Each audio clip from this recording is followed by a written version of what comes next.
خیانتکاری هایی که به عمل میاد، مثلا موقع پوشک عوض کردن یک پسر بچه به صورت عموم صورت میگیره و از این موضوع پنهان نمیمونه چیزی، ولی یه دختر بچه رو وقتی میخوان پوشک بکنن سعی میکنه مادر پشت بکنه، یه جوری پنهان بکنه این موضوع رو.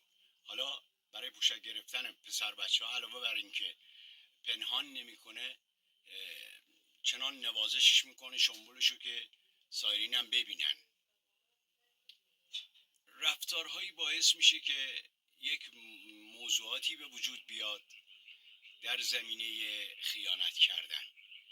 مثلا اونجایی که از ابتدا مادر باعث میشه با دلی بازی کردن یا به قولی قایموشک بازی کردن که اخیراً عنوان شده که موضوع دکتر بازی، چیزا از پسرها شروع شده.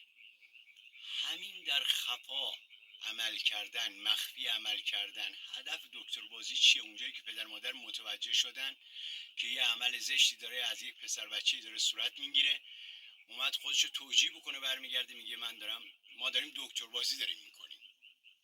در حقیقت داشتن یه خیانتی رو انجام میدادن. از اونجا خیانت آغاز میشه.